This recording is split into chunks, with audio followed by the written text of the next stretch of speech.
I think the point is that we're doing our job to make sure that the market has confidence in what we do. It may be painful during this significant growth that we're seeing, but in the end of the day, what people want from us is trust. And that's what we're doing. We need to make sure that our rules make sense. We're also holding people accountable when we need to. Integrity comes first. Welcome to Smarter Markets, a weekly podcast featuring the icons and entrepreneurs of technology, commodities, and finance, ranting on the inadequacies of our systems and riffing on ideas for how to solve them. Together, we examine the questions: are we facing a crisis of information or a crisis of trust?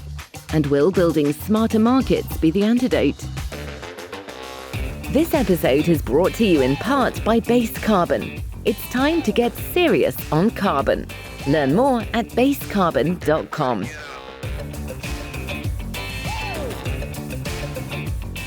Welcome to the final episode of Carbon Frontiers on Smarter Markets. I'm Dave Greely, Chief Economist at Abex Technologies. Our guest today is David Antonioli, CEO of Verra. We'll be discussing how the VCM can grow and develop into mature markets and what Verra is doing to help make it happen. Hello, David. Welcome back to Smarter Markets. Hi, great to see you again, and thanks again for the invitation. Lovely to be back with you. Absolutely. Really wanted to catch up with you because the voluntary carbon markets are still in such a formative period, and I really appreciate this opportunity to talk with you about how voluntary carbon markets can continue to grow and mature, and what you're doing at Verra to help make that happen.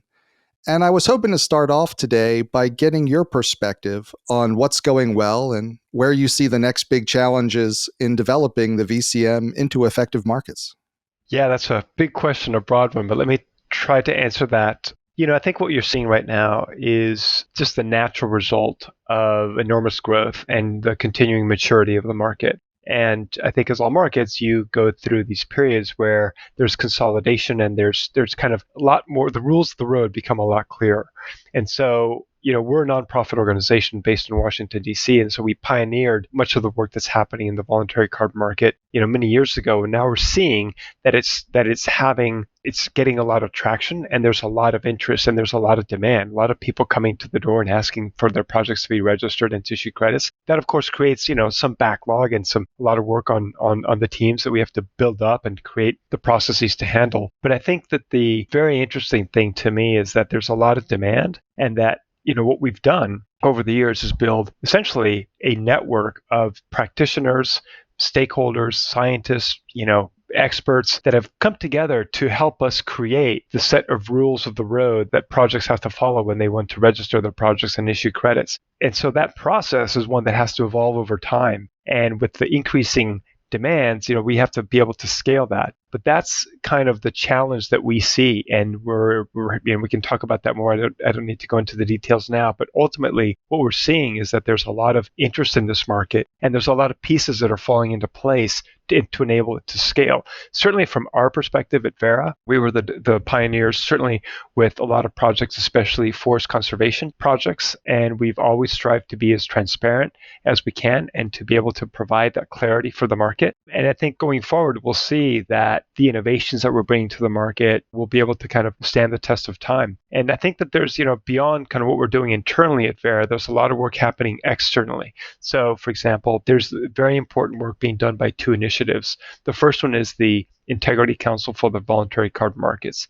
And the purpose of the ICVCM is to be able to bring some consistency and some clarity in respect of what counts as a real carbon credit. And I think that's a very important piece of the puzzle because there's some confusion out there about that right now. And I think once, they'll be able to come in and look at the VCS program and the other greenhouse gas crediting programs and ideally come up with what I call a threshold level of performance that needs to be met in order to be able to be approved by them. And if that plays out effectively, you'll have a lot more confidence in this market and will address some of the supply side challenges that we've seen. And then conversely or complementarily, on the demand side, you have currently a lot of confusion around what kind of claims a company can make when they're buying and retiring a carbon credit. And the work of the Voluntary Carbon Markets Integrity Initiative, the VCMI, is going to be very important because it should be able to provide that clarity that markets need. And so once those two are done, I think there will be a lot more clarity in respect of what you can buy and then what you can claim when you buy that credit. And that, I think, will be able to provide a very important foundation for how the market scales and how it grows and how it becomes a more robust market that drives additional finance to this very critical problem. And of course, we need to, and we're also, already making sure that we're doing the internal changes to be able to adapt and to scale our efforts as well. And it's such a great point that it's an ecosystem of market participants that are really going to make this work. And I guess it takes a village to raise a market. And I wanted to ask you about one piece that you've been really deeply involved in, which is, the standard setting and making sure that credits are quality credits. Because that, every time we talk with market participants, that's the thing that always comes up first is people want quality credits. They want credits that do what they say on the label, up to our best understanding of the impact of that credit on carbon emissions, carbon reductions, carbon removals. But of course, as our understanding continually improves, we need to change our methodologies and standards for issuing new credits that they continue to reflect our best current understanding. I think the changes that you've recently made to the RED Plus methodologies are a great example of this. I imagine it's been a challenge, but it's also been an important test case. And I was hoping you could walk us through, what needed to be changed in the methodologies and what was your process for making those changes? Yeah, that's a really important piece of how we run the organization. So I think I mentioned this before, but it's worth emphasizing again that as a standard setting body, essentially we have to do two things. One is we have to make sure that the requirements that we set out make sense. And we do that by consulting with experts and scientists and practitioners. So that ecosystem I mentioned before, and then we kind of set out the rules once we go through these public consultation processes, which are essentially regulatory grade kinds of processes, right? That's kind of what a regulatory agency would do. This pretty much we mimic that to be able to provide that confidence and that certainty. And so, but that means that things change. When you have better science or you have a different understanding of things, you have to be able to evolve your standards to be able to meet that. And so with RED, when we first set out on this journey, we enabled the creation of 5 different methodologies. And then over time, we've now learned that, it's important to consolidate to reduce confusion, but also that there's different ways that we might be able to do it. And we can now link it to government action, which is kind of, I consider the holy grail of carbon. If you can link individual projects to government action. And we now have the tools to do that. So we need to transition that. But that transition has to be done in a thoughtful and effective way. And we've been working on this since 2020 on transitioning and consolidating those methodologies. So that's kind of I said we do 2 things generally. We do a lot more than that. But there's one thing is setting the rules and making sure that they make sense based on input and stakeholder expertise, et cetera.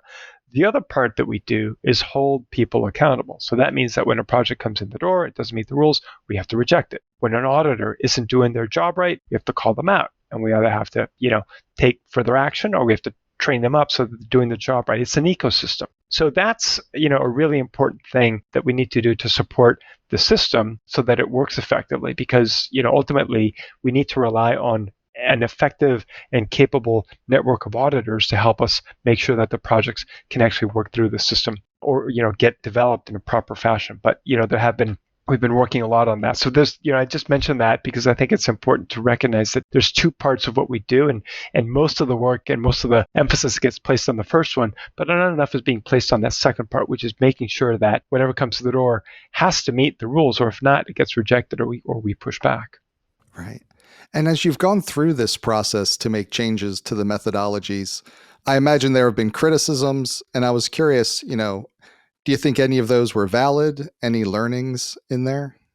I think we always have to be in a reflective mode, in the sense that these are difficult things. So when you assess additionality or you assess a baseline, inevitably what you have is a counterfactual. So we need to make sure, again, that the processes are effective, that they're informed by science and best practices, and that they can actually drive the finance that we need to solve the problem. So I think that when we look at this, we always consider what we think is important and what needs to be done in order to ensure integrity, because ultimately that's what's going to be the test of the market. And ultimately, when we put our stamp of approval on a project or on a credit, people in the market have to have confidence in that. So, there's a constant process of self-reflection. So the red methodologies is one example, but another good example is the process we went through to rethink what we did within the last revision of the standard. And one of the major changes we implemented then was that we decided to no longer credit new renewable energy projects. This is 2019 when we went from version 3 of the VCS standards to version 4. And that was one of the big changes. And we did that again because we said, okay, what are the big changes? And we decided that actually renewable energy projects in most countries didn't need that extra finance. So we decided that we were no longer going to accept registration of new projects because those projects don't need the carbon finance anymore. The costs have come down. And that's just an example of us being aware of what's happening out there and how that impacts our program. And so we're currently going through another similar revision. We're going through what was probably going to be version 5 of the standard. And, I don't know what that will look like exactly, but we do know that there are evolving regulations in countries. NDCs are starting to get tightened, the nationally determined contributions set out under the Paris Agreement. Those will have an impact on what projects are additional. And so there's a lot of thinking about how we continue to make the system robust and have credibility and how it gets us to net zero in 2050. And I wanted to ask you one more question about this topic, in that the subject of additionality, and because it inherently involves counterfactuals, what would have happened absent carbon finance, I imagine that's one of the most difficult aspects of the methodologies. It's probably much more straightforward to measure, was an area deforested or not? Were wind turbines built or not? How difficult and how do you approach that idea of the counterfactuals in coming to your standards and methodologies on additionality? Yeah, well, there's a number of tools that we apply to do that. And yes, certainly additionality. I would say that additionality and setting a credible baseline, right, are kind of some of the most challenging issues. But I think that ultimately, if you're conservative in the sense that you take conservative estimates and conservative principles as you think about this, is something you can think about. So let's take a forest conservation project, right? From an additionality perspective, they're pretty additional. I don't know of many people going around offering money to people to keep the forest standing. And quite the contrary, you have a lot of people going around offering money for people to cut down the timber or chop it down so we can, create a grazing land or, mine it or whatever. There's not that many incentives. So from an additionality perspective, there's many projects that make a ton of sense and that you can identify pretty readily. So I know that conceptually it can be difficult, but there's so many cases, and I think there's a spectrum, right? And that's where you think about renewable energy. Well, renewable energy, would it have happened without carbon finance? It got to the point where we believe that it didn't need that extra finance, but you had all the time another revenue source, right? Forest conservation, you've got no other revenue source. So again, there's a spectrum, and there's one side of the spectrum where there's highly additional activities. Cook stoves, another great example, right? Who's out there offering people new technology to cook more efficiently and burn less wood? So there's a lot of activities out there that are highly additional, but you still need to follow a process and a set of rules, and you can do that, kind of on a project by project basis or a standardized approach. And we can leave that for a different day because it's a whole different rabbit hole. But I think there's credible ways of addressing additionality, and we spent a lot of time thinking about those to make sure that all the projects that we register are indeed additional. And I wanted to ask you next, in addition to market participants wanting quality credits that do what they purport to do, the other thing that market participants want is certainty. But there's a natural tension here, right? We want credits that reflect the best current understanding of the impact of these projects. And we also want to invest in a project today without the risk that investments based on what was then the current understanding at the time the investment was made won't be denied credits as that understanding changes over the life of the investment. So how do you go about balancing that tension between grandfathering existing projects versus forcing projects to transition into the newer methodologies? Yeah, it's a great question. And I think you've got to do both, right? I mean, you have to, I think, and the philosophy that we take is that if you want to use the existing rules, that's great. We encourage you to do so. But we're not going to hang you out to dry if the rules changed. You've got to have a system that allows people to transition to the new rules. So the red methodologies is a great example. We've set out a deadline. Projects will have to transition to the new methodology. And that's just a fact of life. And that's what happens when you have new data and new science and new information coming into the market. And I think that really, in many ways, is a test of a greenhouse crediting standard or of a standard setting body. Is a standard setting body looking at the new information that's out there to be able to draw on and create, update its rules. But I think at the same time, you need to be able to provide a pathway for projects to transition. Again, going back to the reference to regulators, that's what regulators do, right? They say, okay, you use the rules in the past, that's great, but you need to transition to the new ones. And I think a really important part of this is recognizing that, and certainly we see this in our space, that there's been a lot of pioneers out there, right? A lot of people put real money on the line to make these projects happen. And I think we need to recognize that. And so we don't intend to cut them off in any way. We need to provide a pathway. Yes, they do need to transition, but we need to be thoughtful about how we provide and enable that transition, because otherwise we're never going to get the investment that we need. And I think there's also an element of understanding that folks want to do the best thing and that they will transition. And I think it's, as I think through these questions, it's amazing to me, the Verra story of you're really at the center of getting these voluntary carbon markets to grow, within this ecosystem, and having to work through thoughtfully the standards, the methodologies, and thinking about the registry as well, with Verra having, started as a not-for-profit, and now you basically have become critical market infrastructure for the voluntary carbon markets. And I imagine the registry is being used at a scale and for purposes, I imagine, for which it wasn't originally intended. And I was curious, when we think about growing these markets, how are you growing the registry and regulating how it's being used to keep up with and ideally stay ahead of the growth in these markets and the demand for its use?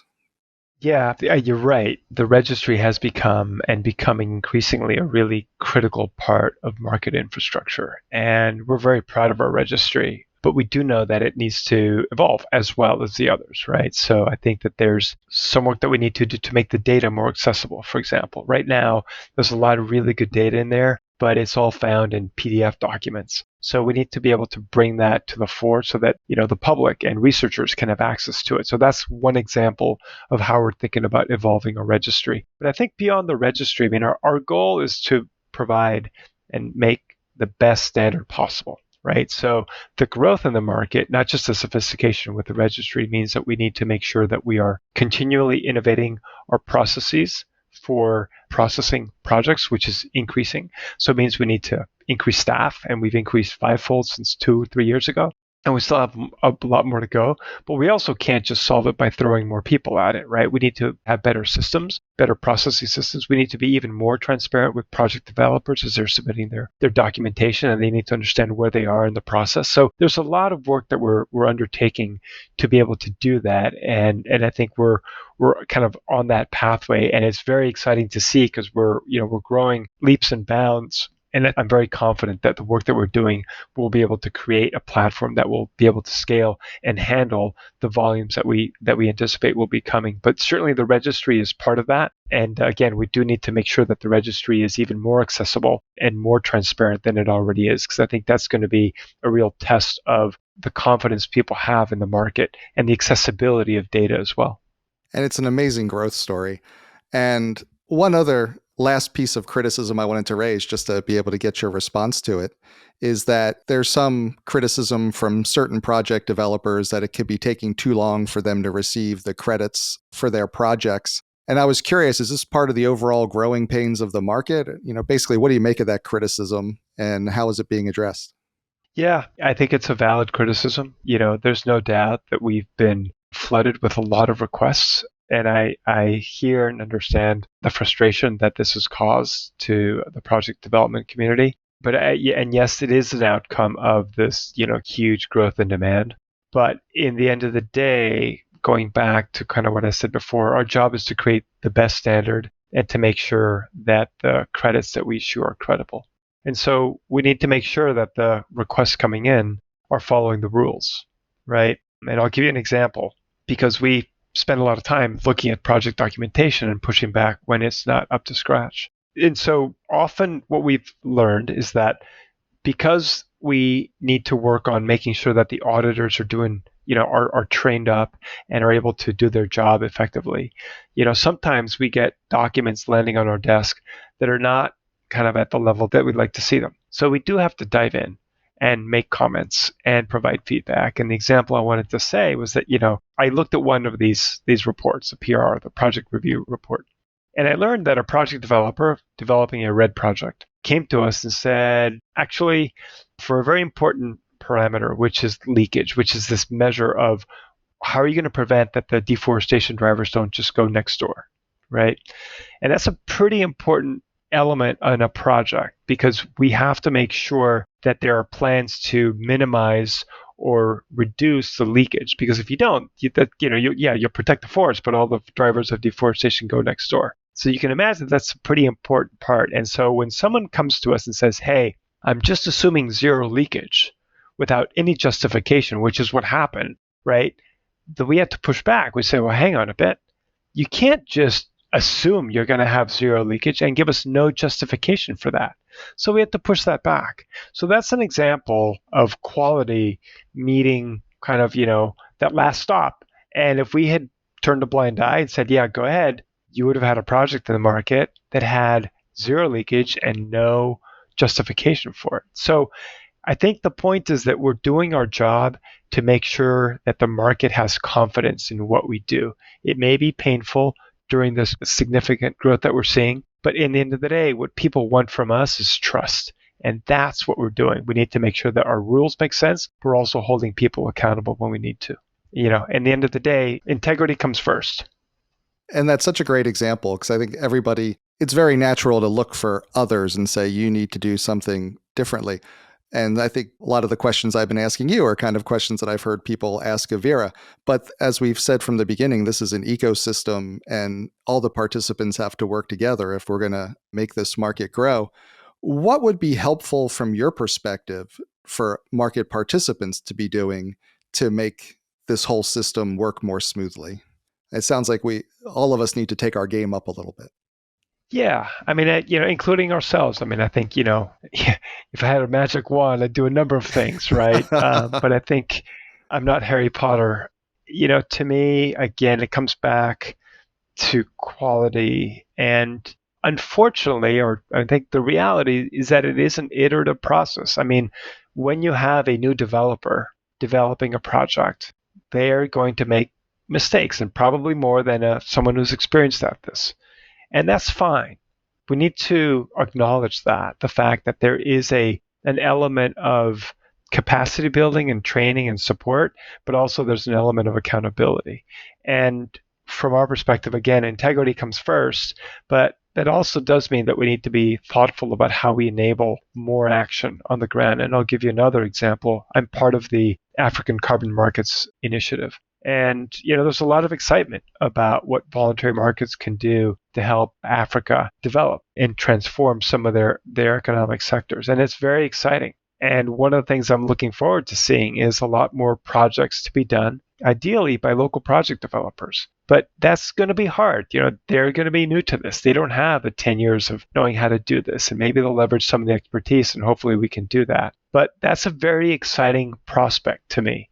So I think we want to be able to make sure that we're thoughtful and that we engage and we support where needed, but recognize that we're not going to be able to wave a magic wand and make it all right tomorrow. It's going to be a process. So I guess in some ways I'd say patience with the recognition that, that yes, we are working as fast as we can on making all of these changes internally, but there's some stuff that has to be done externally as well. For us, it's about investing in staff to improve knowledge and expertise. But I think that will play out in helping the broader ecosystem. For example, if we're able to provide additional support for auditors in Africa, for example, that will be helpful. And that's a critical part of the infrastructure that needs to be built.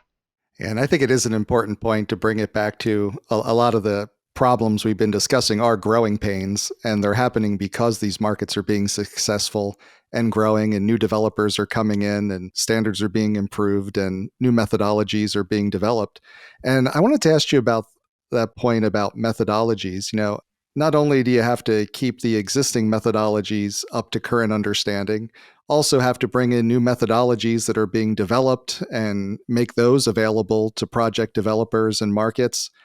How do you approach that of making sure that you're bringing in new methodologies like biochar and different forms of carbon capture and sequestration that, might be a little bit newer to the markets, while also, as you said, integrity first, maintaining the quality standards?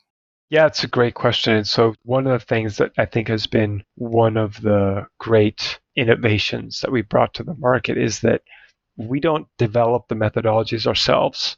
We provide a platform that enable others to develop the methodologies with the appropriate oversight and checking that our teams and auditors have to do. So we have a methodology development and review process that we've revised several times now, and it's kind of open source, right? So if you have a good idea for methodology, you could come to Verra and say, hey, I have a good idea for methodology. And the first thing we do is we make sure that it makes sense. We make sure that it's got potential to reduce emissions at scale, that there's actually, that you have a team of developers who know how to do this, because we don't have the ability to kind of work with you hand in glove on developing. We need to make sure that you kind of know what you're doing. And we need to know also that we have a set of criteria, including that you have, some potential projects in the queue.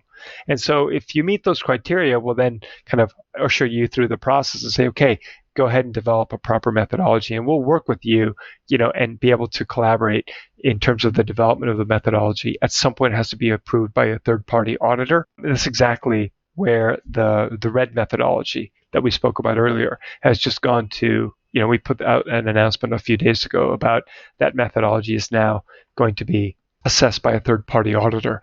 And so there's a whole process that we ensure, but that enables the creation of new methodologies, and we have a lot of new ones coming in the door, as you can only imagine. And we have a team dedicated to looking at those methodologies and assessing whether we think that they are legitimate and we should support them and throw our weight behind them, or whether we say sorry, but it's just not gonna work. And there's been some that we've had to say no to, but that's just part of an evolving market. And there's a lot of really good ideas out there. I mean, there's great ideas out there about how you can actually leverage carbon finance. And so we certainly encourage people to bring them forward if they think they've got something that could be useful. Again, it takes an ecosystem. It does. I wanted to first thank you for walking us through all the great work that you're doing at Verra to make these markets grow and to meet this moment and answer some of the harder questions. I wanted to take a step back before we wrap up, though, because I think there was an expectation that, like in the first iteration of carbon markets back in the 2000s, I think there was an expectation that the voluntary markets would be a brief step on the path to, say, a global network of compliance markets. However, it seems like the voluntary markets may coexist with compliance markets for a while this time. And I'm curious if you agree with that idea, how you're thinking about it, and what do you see the role of Verra in an Article 6.4 world? Yeah, it's a great question, and I've thought about this a lot, because I think my journey has been very similar to what you described. I took this job in 2008. President Obama had come to town. I figured, great, we're going to have a price on carbon in the US. The EU will ratchet down. Australia will follow, all the rest of the world. And by 2015, we'll have a top-down solution that actually, and climate will be done. And I looked forward to, turning the lights off, closing the door, and saying, let's move on to the next thing. But lo and behold, that didn't happen, right? And I wish it would have. I wish we would have solved the problem earlier, but we haven't. And so we're now in a very different world where you have a bottom-up approach, and maybe this one will work. I hope it will. It's kind of set out broadly framed under the Paris Agreement. But that has left a lot of emissions on the table, right? And that's where you now have what I see a growing kind of corporate responsibility to address climate change, which is where a lot of this interest is coming for the voluntary market. So I think from a voluntary market perspective, there's a lot that corporates can do. And now they're starting to really wake up or realize the fact that, wow, this is a problem. We've got to do something about that. If we in the market can make it easy for people to do that, and I go back to the ICVCM and the VCMI, if we make it easy for them to understand what they can do and what they can claim by what they can do, that makes it a lot more palatable and interesting and accessible to them to be able to take action. And so I think that's kind of on the voluntary market side, but I think there's a very interesting evolution happening in what I call the compliance sector, which is that increasingly compliance markets are starting to look at the voluntary market and say, hey, can I use that framework instead of having to invent my own? And so we saw this happen in Colombia and South Africa that have carbon taxes. And they said, you know what? In order to comply with the carbon tax, you don't have to pay the tax. You can surrender a credit instead. That is starting to play out in other countries as well. And I think there's a recognition there of the work that we've done. I think that you'll start to see potentially some Article 6.2 trades. So when you say Article 6.4, I would broaden it to say Article 6, because Article 6.4 will be out. It'll be a mechanism that can be used. But I think another very compelling use case for the work that we've done in the voluntary card market is trades under Article 6.2, which require two sovereigns to agree to a framework.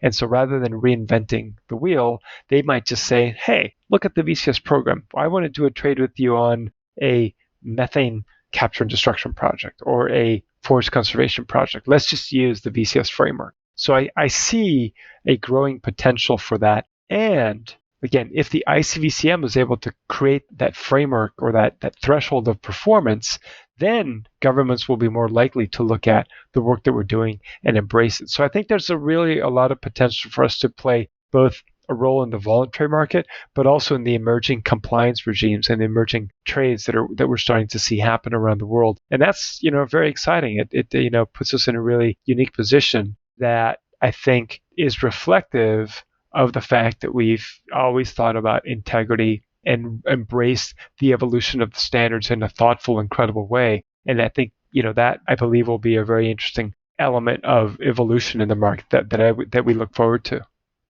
Thanks again to David Antonioli, CEO of Verra. We hope you enjoyed the episode. This concludes our podcast series, Carbon Frontiers.